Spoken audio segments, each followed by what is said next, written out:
सोचो, तुम एक ऐसी जगह हो जहां वक्त रुक जाए और जहां साइंस के सारे कानून बेअसर हो जाएं। एक ऐसी जगह जहां से अब तक कोई भी वापस नहीं आया। साइंस कहती है ये वो मकाम है जहां हकीकत खत्म हो जाती है। और लेकिन सवाल यह है, ब्लैक होल के अंदर असल में होता क्या है? या ये किसी नए जहां का दरवाजा है? आज हम चलेंगे एक ऐसे सफर पर। आज हम जानेंगे ब्लैक होल के अंदर क्या होता है। Welcome to science simplified by Arshad, जहां हम मुश्किल साइंस को आसान और दिलचस्प बनाते हैं। हर ब्लैक होल के गिर्द होता है एक इनविजिबल हड, जिसे कहते हैं इवेंट होराइजन। समझो जैसे एक पानी का झरना है जहां तक तुम तैर सकते हो, लेकिन उसके आगे सिर्फ गिरना है। इस हड के बाहर सब ठीक है, लेकिन अंदर जाते ही सब खत्म हो जाता है। रोशनी भी अगर अंदर चली जाए तो वापस नहीं आ सकती। किसी इंसान, किसी स्पेसशिप, किसी सिग्नल, किसी चीज के लिए भी यहां से वापसी मुमकिन नहीं। अगर तुमने एक मैसेज भेजना चाहा तो वो यूनिवर्स तक पहुंचने से पहले ही अंधेरे में गुम हो जाएगा। यह है पॉइंट ऑफ नो रिटर्न। अब सोचो, तुम ब्लैक होल के पास हो। शुरू में सब ठीक लगता है, तारे धीरे धीरे पीछे छूट रहे हैं, तुम्हारा क्लॉक नॉर्मल चल रहा है, लेकिन बाहर का वक्त तेज भाग रहा है।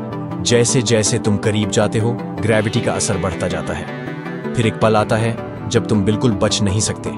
अगर ब्लैक होल छोटा है तो तुम्हारा जिस्म टुकड़े टुकड़े हो जाएगा। इस प्रोसेस को कहते हैं स्पगेटिफिकेशन। तुम्हारे पैरों पर जो ग्रेविटी लगेगी वो तुम्हारे सर पर लगने वाली ग्रेविटी से हजारों गुना ज्यादा होगी, और तुम्हारा जिस्म लंबा, पतला और फाइनली तोड़ दिया जाएगा। लेकिन अगर ब्लैक होल बहुत बड़ा है तो तुम शायद महसूस भी ना कर सको कि तुम इवेंट होराइजन के अंदर चले गए हो। सब कुछ शांत, लेकिन मौत के बिल्कुल करीब। इवेंट होराइजन के अंदर स्पेस और टाइम दोनों के रूल्स बदल जाते हैं। नॉर्मल दुनिया में तुम स्पेस में कहीं भी जा सकते हो, लेकिन टाइम सिर्फ आगे बढ़ता है। लेकिन ब्लैक होल के अंदर स्पेस और टाइम जगह बदल लेते हैं। यानी अब अंदर गिरना तुम्हारा फ्यूचर है और उससे बचना नामुमकिन। तुम जितना भी कोशिश करो, हर रास्ता सिर्फ एक ही मंजिल तक जाता है, सिंगुलैरिटी। ब्लैक होल के बीच में है यूनिवर्स का सबसे अजीब मकाम, सिंगुलैरिटी। यहां मैटर इतना कंप्रेस हो जाता है कि उसका साइज लगभग 0 हो जाता है। Density infinite, gravity infinite. यहां स्पेस टाइम इतना मुध जाता है कि फिजिक्स का हर रूल टूट जाता है। तुम्हारा जिस्म, तुम्हारे एटम्स, तुम्हारी एनर्जी, सब कुछ एक बिंदु में समेट जाता है। यह सिर्फ तबाही नहीं, यह एक नई शक्ल लेना भी हो सकता है। कुछ साइंटिस्ट्स कहते हैं सिंगुलैरिटी शायद अंत नहीं, शुरुआत है। शायद हर ब्लैक होल के अंदर एक नया यूनिवर्स पैदा होता है, एक नई दुनिया, एक नया बिग बैंग। हो सकता है हमारा यूनिवर्स भी किसी और यूनिवर्स के ब्लैक होल से पैदा हुआ हो। सोचो, हर अंत एक नई शुरुआत हो सकती है। आज तक कोई नहीं जानता कि अंदर असल में होता क्या है।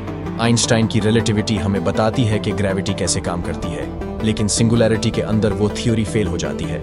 वहां छोटी चीजों का साइंस, क्वांटम फिजिक्स अलग बात करती है। यानी यूनिवर्स के दो सबसे बड़े कानून एक ही जगह पर लड़ते हैं और दोनों गलत लगते हैं। इसीलिए साइंटिस्ट्स तलाश कर रहे हैं थ्योरी ऑफ एवरीथिंग, वो एक फॉर्मूला जो यूनिवर्स के सब राज खोल दे।